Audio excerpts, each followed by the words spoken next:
We live in an environment engineered to exploit our biology.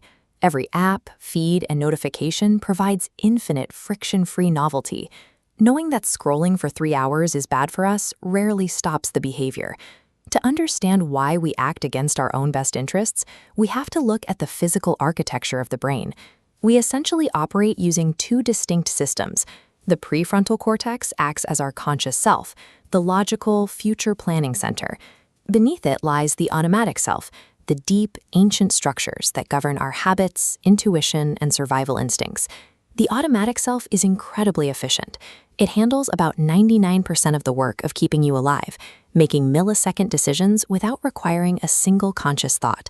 However, it makes those decisions based on evolutionary programming that is millions of years out of date. When you sit down intending to work and find yourself a dozen tabs deep into a distraction an hour later, you are witnessing a biological conflict. Your ancient, fast-acting automatic self has simply overpowered the slower logic of your conscious self. For our ancestors, survival was defined by scarcity. Calories and mating opportunities were rare and hard to secure. Dopamine functions as a neurochemical motivator. It trained our ancestors to seek out and acquire these scarce, life-saving resources. Today, that scarcity has vanished. You carry a device that provides frictionless access to endless, highly engineered artificial stimuli, from pornography to hyper-curated social feeds to constant breaking news. The automatic self is blind to this modern context. It cannot distinguish between the massive survival victory of finding a calorie-dense food source in the wild and the pixelated illusion of a digital reward on a glass screen. It reacts to both exactly the same way. By providing an endless supply of artificial rewards without requiring any physical effort, the modern digital environment successfully weaponizes our own survival mechanisms against us.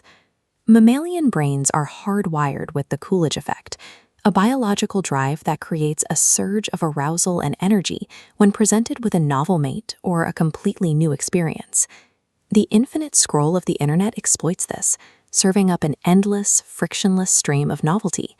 Every time you swipe to a new video or open a new tab, your brain registers a novel discovery.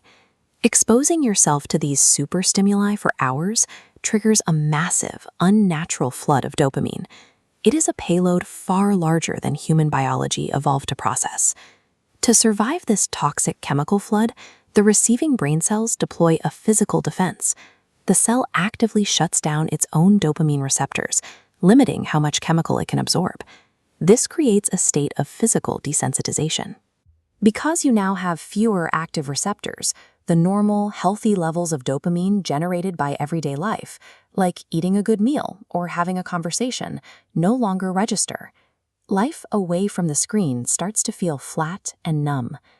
This chemical burnout specifically damages the prefrontal cortex, the exact part of your brain responsible for logic, long-term planning, and impulse control is physically weakened, stripping away the willpower required to stop the destructive behavior.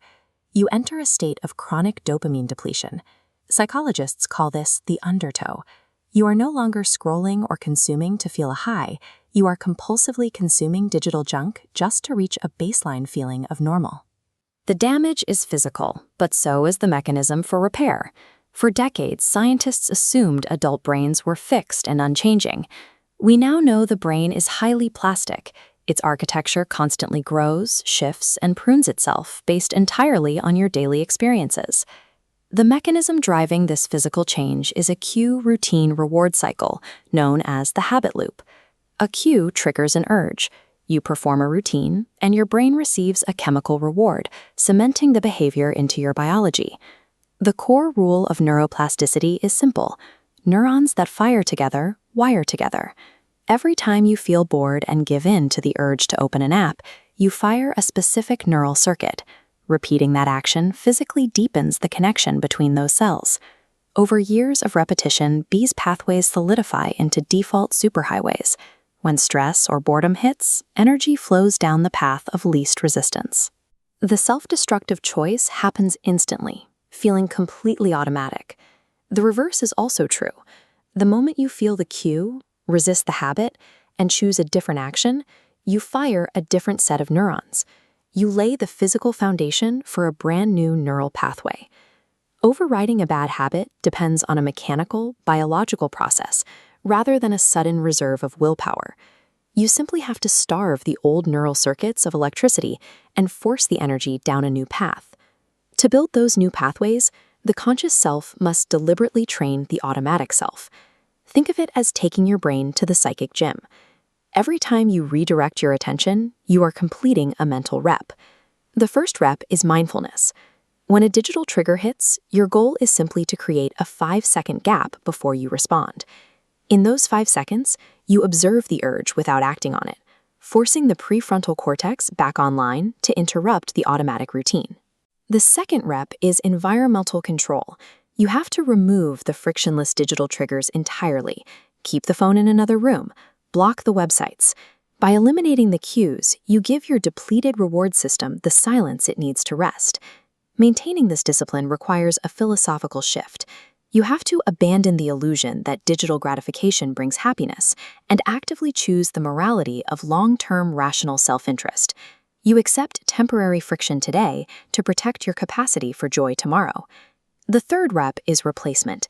You must substitute artificial, unearned dopamine with the earned dopamine of real-world friction. Go for a run, learn a difficult skill, or have a complex face-to-face conversation. These mental reps constitute the physical labor required to rewire your brain's hardware. As you maintain this discipline and the digital flood stops, your biology begins to recover.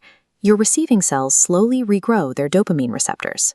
Cut off from their daily electrical pulse, the old, destructive neural tracks fade from disuse.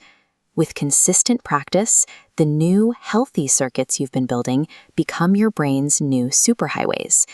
Eventually, the friction fades. Making the right choice stops feeling like a grueling battle and simply becomes your automatic response. By stepping out of the digital illusion and choosing the deliberate work of the psychic gym, you stop being a passenger to your biology. You become the author of your own mind.